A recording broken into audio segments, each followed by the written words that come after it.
लीला पर श्रवण तत्पर जरी श्रोते। साई सच्चरित चतुर्थाध्यायी दासगणु निजवाणी ते गाई। पुनश्च श्रोता वाचिता ते ठाई पुन्हा ही नवाई प्रकटेल। म्हणवूनी शाखा चंद्र न्याय अंगुष्ठी तर्जनी मध्यमा उभय। ठेवूनी दावी साई माय सोपा उपाय निज भक्ता। म्हणे होऊनी निरभिमान सर्वाभूती खालवा मान। करा एक अंगुष्ठ ध्यान सोपे साधन भक्तीचे। आता पूर्वील कथानुसंधान जाहले भक्तानुग्रह कथन।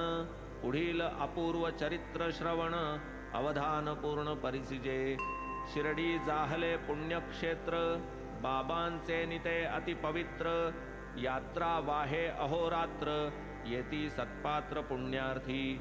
दाही दिशांसी जयांची साक्ष पटून राहिली प्रत्यक्ष वा परोक्ष। साई वेशे हा कल्पवृक्ष अवतरला प्रत्यक्ष शिर्डीत। अकिंचन वा संपत्तिमान देखे समस्ता समसमान। दावून काही अतर्क्य विंदान भक्त कल्याण साधीजो। कायती निस्सीम प्रेमळता नैसर्गिक ज्ञान संपन्नता।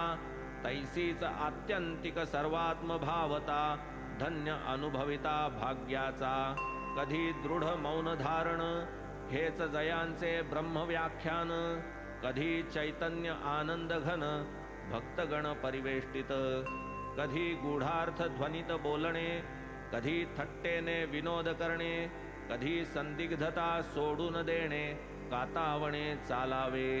कधी भावार्थ कधी विवेक कधी उघडे निश्चयात्मक। असे अनेकी अनेक उपदेश देख करीत ते। ऐसे हे साई समर्थाचरित मनोबुद्धी वाचातीत। अकळ करणी अकल्पित अनिर्ज्ञात अवचित। धणीन पुरे मुख अवलोकिता धणीन पुरे संभाषण करिता। धणी